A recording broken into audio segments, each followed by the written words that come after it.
नमस्कार बच्चों। इस वीडियो लेसन के द्वारा हम आपके पाठ्य पुस्तक के थर्ड चैप्टर जिसका टाइटल है डीप वाटर को समझाने का प्रयास करेंगे। डीप वाटर का अर्थ हुआ गहरा पानी, यानी कि पानी से रिलेटेड स्टोरी है, गहरे पानी से रिलेटेड स्टोरी है। राइटर विलियम डगलस, जिनका जन्म 1898 ईस्वी में हुआ और मृत्यु 1980 ईस्वी में हुआ था अमेरिका के एक शहर में। इन्होंने इकोनॉमिक्स और अंग्रेजी में ग्रेजुएशन किया। उसके बाद याकीमा स्थान है, स्टेट का नाम है, वहाँ के लोगों के आबादी के है याकीमा पीपुल का, उनके नाम पे वो पढ़ा हुआ है।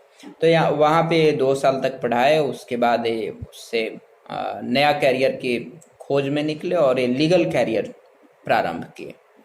उसी दौरान इनका रूजवेल्ट साहब जो प्रेसिडेंट थे अमेरिका के, उनसे मुलाकात हुई, उनसे दोस्ती हुई और उनके सलाहकार बन गए, एडवाइजर बन गए। जो अब वर्तमान कहानी हम पढ़ने जा रहे हैं, जिसकी हम चर्चा करेंगे, यह इनके autobiographical book main and mountain से लिया हुआ है। जो ऑटोबायोग्राफिकल स्टोरी उसमें निहित है। इस कहानी में डीप वाटर में उन्होंने अपने अनुभव को साझा किया है कि किस तरीके से वे एक बार डूबते डूबते बचे थे। वह उनके साथ मिस एडवेंचर था। तो चलिए हम शुरू करते हैं। किताब में क्या अनुभव को उन्होंने साझा किया है। राइटर कहते हैं कि जब वो 10-11 साल के थे तो उन्हें शौक था कि वो तैरना सीखें और इसके लिए याकीमा रिवर पर एक स्विमिंग पूल बना हुआ था जिसका नाम था YMCA पुल। इनको अपॉर्चुनिटी देता था, मौका देता था। तो ये जाते थे और वहाँ पे तैरना, हाथ पैर चलाना, पैडल करना सीखते थे। इनकी माँ हमेशा इनको बताया करती थी कि याकीमा रिवर में कितने लोग डूबे हैं, कब कब डूबे हैं। वो बताना चाहती थी इनको कि आप भी सुरक्षित रहो, वहाँ मत जाओ। लेकिन YMCA पुल सुरक्षित था। एक दिन की घटना है, ये तैरने के लिए निकल जाते हैं, वाटर विंग्स लेते हैं और वहाँ से चल देते हैं। इनको वास्तव में पानी से पहले से ही थोड़ा नफरत था। जब छोटे थे इनके पिताजी एक बार ले करके समुद्री किनारे चले गए और वहाँ समुद्री लहरा में ये पिताजी के कंधे पे लटके हुए थे और ऊपर से लहरा पार हुआ। ये डर गया, पिताजी हंस रहे थे इन पे। इनको लगा कि वाटर इतना पावरफुल है, लेकिन फिर भी ये तैरना चाहते थे और उस दिन भी ये वाटर विंग्स लिए और तैरने के लिए चल दिए। जब वो वहाँ जाते हैं तो कोई वहाँ नहीं था। So he thought it would be better to wait for others to come. इन्होंने सोचा कोई और आ जाता है, इसके बाद हम तैरना उतरेंगे पानी में। किनारे बैठ गए। ज़्यादा देर नहीं हुआ था तब तक एक हट्टा कट्टा नौजवान लड़का, लगभग 18-19 साल का था, क्योंकि सीने में उसके थिक हेयर थे, चारों तरफ रोम से ढके हुए थे। अब वो आता है और कहता है, oh lanky, would you like to be ducked?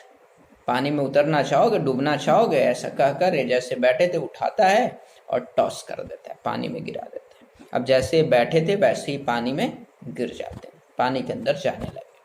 अब ये जाते हैं तो इनके माइंड में प्लान है कि मैं जब डूबूंगा, अंदर बॉटम को छूऊंगा तो पूरा क्या करूंगा, जोर से शक्ति लगा करके मैं हिट करूंगा ताकि ऊपर आ जाऊं।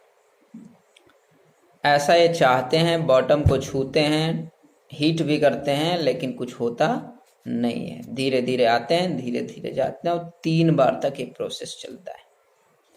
चिल्लाने का प्रयास करते हैं, सहायता मांगने का प्रयास करते हैं, लेकिन कुछ नहीं होता, क्योंकि उनके चारों तरफ सिर्फ पानी था। और जो 9 फीट गहरा था स्विमिंग पूल में, साइड में कम पानी था और गहराई तरफ 9 फीट था। वो लग रहा था कि 90 फीट से इनके लिए ज़्यादा है। अब ये तीसरी बार जा रहे थे तब इनके अंदर का डर खत्म हो गया। अब इनको लगने लगा कि अब हम माँ की बाहों में सोने जा रहे हैं, क्योंकि ये बेहोश हो रहे थे। पैर मूव करना बंद कर दिया था, दिमाग पे अंधेरा छा रहा था, चारों तरफ अंधेरा अंधेरा दिख रहा था, या अर्थात अपनी सुध को खो रहे थे, होश को खो रहे थे। पैनिक होना बंद कर दिए, अकबकाना बंद कर दिए, क्योंकि अब इनको कुछ महसूस नहीं हो रहा था। इसके बाद की घटना जो इनको याद थी वह था कि एक किनारे पे लेटे हुए थे और ये वॉमिटिंग कर रहे थे, उल्टा कर रहे थे।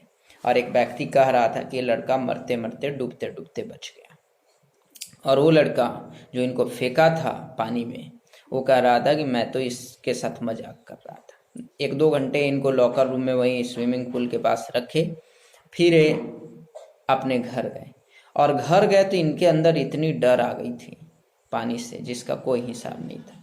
ये बहुत डरने लगे, इनका डर का कोई ये नहीं था, बहुत डरने लगे। इनको डर पानी में उतरने से लगने लगा, और पानी के डर ने इनके सारी इंजॉयमेंट को ख़त्म कर दिया। अब ना ये मछली मारने जा सकते थे, ना बोटिंग के लिए जा सकते थे, ना ही ये कैनोइंग के लिए जा सकते थे, स्विमिंग के लिए जा सकते थे, बाथिंग के लिए जा सकते थे। अर्थात पानी से रिलेटेड जो भी इंटरटेनमेंट, जो भी इंजॉयमेंट ये कर सकते थे, सबका सब इनका बेकार हो गया।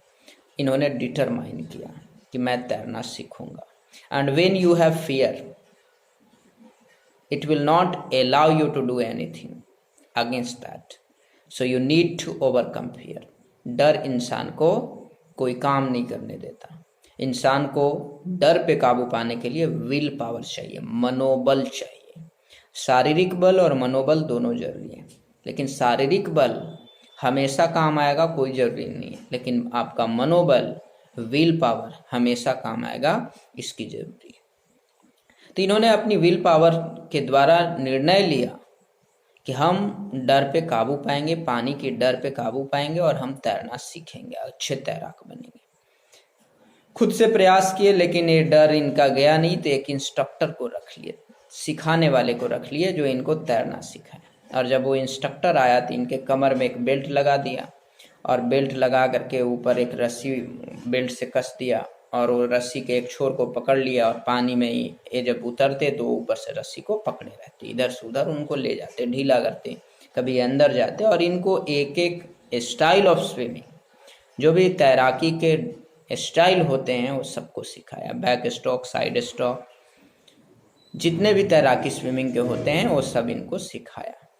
अक्टूबर महीना में शुरू किए थे, और लगभग जून जुलाई में वो कहे कि अब आप अच्छे तैराक बन गए। इनको लगा कि शायद अभी भी मेरे अंदर डर है। इंस्ट्रक्टर के सामने तैरकर दिखाया तो स्विमिंग पूल के इधर से उधर तैरे, कहीं कोई दिक्कत नहीं हुआ। ये सीख चुके थे, लेकिन अंदर का जो डर था वो पूर्णतः नहीं गया था। इसलिए इन्होंने डिसाइड किया कि लेक वेंटवर्थ जाएंगे, झील जाएंगे वेंटवर्थ का, जो न्यू हैम्पशायर में है। और वहाँ जाते हैं, तंबू लगाए, अपना तैराकी के लिए उतरे। जब मिड में गए, बीच में गए, तो इनको पुरानी डर आ गई, लेकिन इन्होंने हिम्मत की और चैलेंज किया, और बोला, अपने मन में ही बोला कि oh mister fear, you are trying to make me afraid, but I will not get afraid today, I will swim across the lake. मैं इस पार से उस पार तैरूंगा। और ऐसा कहकर ये आगे तैरते गए, और जैसे ही इन्होंने अपनी मीन्स इस पार से उस पार हुआ, इन्होंने चिल्लाया, माउंटेन में इनकी आवाज़ गूंजी, और चिल्लाकर कहा, I have overcome the fear, मैंने डर पे काबू पा लिया। ये कहते हैं कि रूजवेल्ट साहब कहा करते थे कि जिससे हम डरते हैं वो डर ही है और कुछ भी नहीं है। मृत्यु का डर, फेल होने का डर, असफल होने का डर, ये सभी डर ही है जो डराता है। डर पे अगर किसी को काबू पाया, किसी ने काबू पा लिया हो, if someone has overcome his fear, nothing is impossible for him, he can do everything. और यही कारण है इन्होंने अपने अनुभव को साझा किया और लोगों को बताने का प्रयास किया कि डर कितनी खतरनाक चीज़ है, और डर पे काबू पाने के लिए इन्होंने कैसे मेहनत किया। तो यह आपका चैप्टर है डीप वाटर, जो विलियम डगलस का लिखा हुआ है, आत्मकथा से रिलेटेड कहानी है। ये अपने जीवन के अनुभव को बताए हैं, और इसमें बताना चाहे हैं कि किस तरह से यह डूबते डूबते राइटर बचे थे। हम इसका क्वेश्चन आंसर आपके साथ डिस्कस करेंगे। इसका पीडीएफ में आपको हम भेजेंगे, पीडीएफ फाइल बना करके। तो आपसे उम्मीद है कि ये कहानी आपको समझ आया होगा, और क्वेश्चन हम डिस्कस करेंगे, आप अच्छे से सुनेंगे और टेक्स्ट बुक पढ़ेंगे, इसका टफ वर्ड्स भी आपको प्राप्त होंगे। धन्यवाद।